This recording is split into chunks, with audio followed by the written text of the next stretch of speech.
Okay, hopping straight into this video, no delays. You see I got the candle on in the background. I love candles, but this is good for the topic of the video. Candle meditations is one of the techniques that I first started doing when I was younger, and I'm going to tell you the results. Now, this video is going to be all about results. Remember, share this video with your friends, share it with your family, because I'm giving you straight techniques that work, straight tips that work, and straight tips that'll help you break down pre-programming that you have about meditation.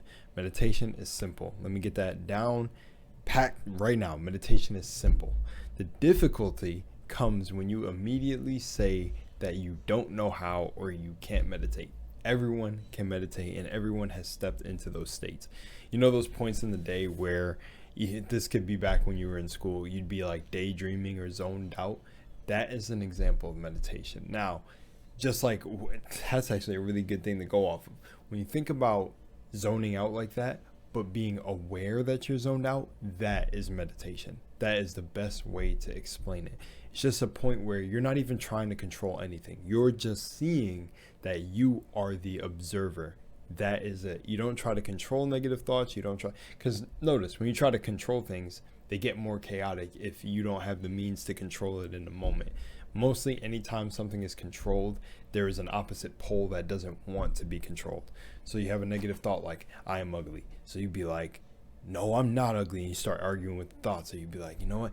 No, only positive thoughts. And then it gets worse. And then it's like, okay, then they kick it up 2 times the notch. So they fucking turn up the dial.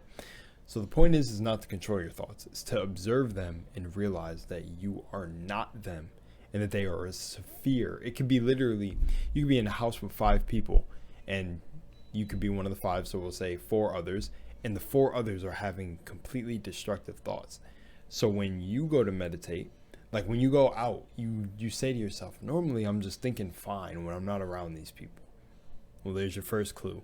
But when you get in the house and you start having negative thoughts, negative feelings, the air just feels off, and your thoughts kind of feel destructive, it's because those that are in that environment also have that weak sphere, that weak vibration, that weak mindset. So you're starting to pick up on that, and you think it's your thoughts, but it's not your thoughts. That's why when you meditate in a space like that, they'll be all over the place. And then if you just notice, don't talk to them. If you just notice that they're there, they start to break down and start to go away, because you start to realize, oh, these aren't my ideas, these aren't my thoughts, these are in the sphere. Because the main consciousness is a collective consciousness. It's almost like when you're talking to like your best friend, if y'all have a best friend, and they finish your sentence. That's the reason they finish your sentence. There's a psychic link there. There's like an electromagnetic field feeding off each other. But the whole point is just to observe the thoughts, don't control them. And if you're in an environment with a lot of people or a lot of noisy things going around, the best way, this is another really good tip, is to just try to find a place to be away from it. But also I say try to meditate in it, because it'll make you stronger for when you're in chaotic environments and you need to zone out.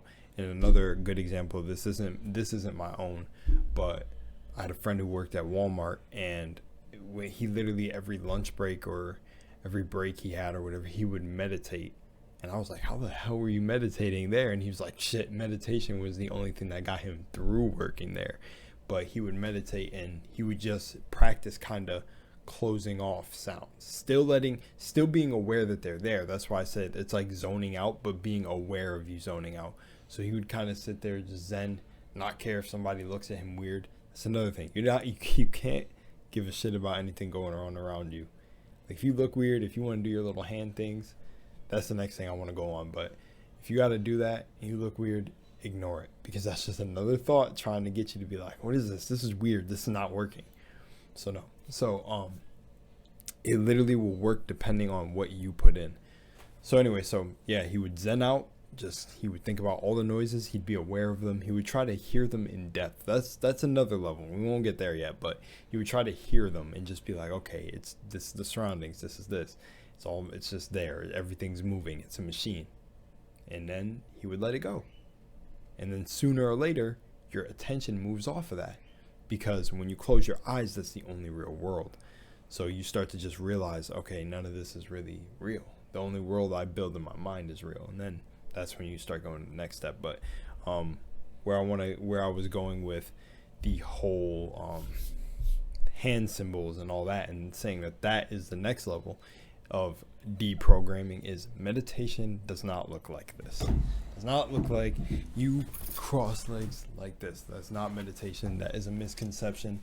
But here's the thing though, if that works for you, then it works as like almost like a, what do you call it, you know, when someone powers up, or yeah, that's the best. What is it like? I was gonna use a Superman reference. I don't even know about Superman that much, but I'm trying to think. You know, like Green Lantern's ring. It's almost like that. You have something that is like a, I don't want to say catalyst, but it's almost like this. Every time I pick up this pick, so let's trade the word. Every time I pick up this object that's a symbol, something will chemically happen to me. It's like I put this in my hand and I become a superhero type of thing. That's like what the hand mudras are for, and all of that is to connect it to a specific part of you that you're trying to unlock. So if you understand that area of practice, it can work out. But it's like if you give it to someone who just looked at it and never has applied it, and they're just like, oh yeah, I know what these hand signs are, and then they try to go into meditation and use them and it doesn't feel like it's working, is because it's like clear design that just make your own thing up. You don't have to follow what's already been done, because the people that made those hand symbols up were also at that one point where they needed to make something that works for them. Remember, you could always use these things that have been researched to work for you, but the point is meditation is super simple. Remember that you can do it. Don't think you can't. And the best technique now that I want to throw at you is the candle one, and then we'll wrap up the video, because this is how I got started in meditation. So candle, this one isn't big enough, and also like the outside of it kind of blocks the flame. But what you want to do is you want to get a candle. You want to put the candle, it depends, I wouldn't put it too close. I kind of like putting it across the room in a dark room and sitting on the opposite side of the room, and put it all the way in front of me. You can get those little things that light that melt the wax. Whatever looks like a flame, a small flame that'll be in the center of your vision. You can do this with the lights on too. You know, I just like a dark room because it like cuts off your senses. It's like sensory deprivation. But you can turn on your candle, put it at the other end of the room, and stare directly into the middle of the flame. So now what you're doing is staring into the middle of the flame. But no, I'm going to tell you these crazy results I got. It was like literally instant when I started doing it. So what you're doing between you and the flame is feeling the separation, but also the oneness. So it's kind of like looking at a person. This person is different. They've got their own different beliefs, etc., etc. But you know, ultimately at the end of the day, this is also a part of Source. Source split itself up, or God, or whatever you believe in, and we're multiple things now.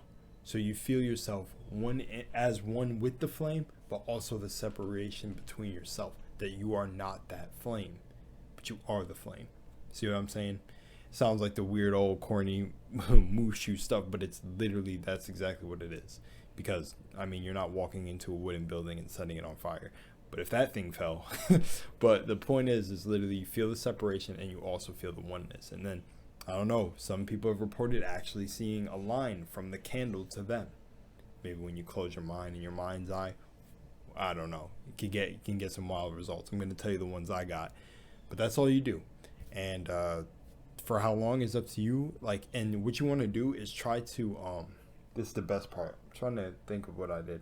I kind of like zone, like, yeah, it's the best way to put it, is literally zone out. It's the best way to explain it. You're staring direct, and then your eyes are going to shake and feel weird and get like kind of, you're going to close them.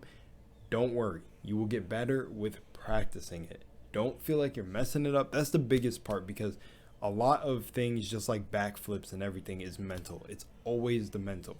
Do not feel like you're messing it up.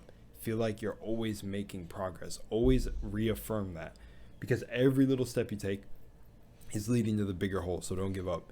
But yeah, your eyes are gonna shake, they're gonna water, and I'm telling you, you will get better and better, and it's gonna feel cooler and cooler.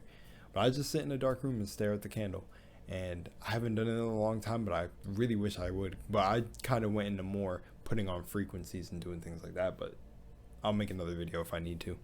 But candle meditation, I feel like, is one of the coolest ones to get into right off the bat, because you have an objective. You're staring into the candle. But when you start to stare at this candle, you your mind will be so fixated on staring at it. It'll be all right, my eyes are shaking, blah, blah, and you'll be so focused on that you won't even realize your other thoughts going on. You'll always be focused on the task. But that's when we get to the next part. Then you let it go. After you're staring at it, just keep looking at it. Just keep looking and kind of start to pay attention to what is going on around. Start to see what's just kicking. And I know you'll get results, because this is exactly what happened to me. So when I was doing candle meditation, oh man, it was insane. So I was like 13, 14, and I had it just on the floor, carpet floor. That was funny. But no, it was in a container like that, little glass container. But I was staring at it. I was so excited to try it, and I don't know why. Maybe because I knew, maybe because my higher self knew.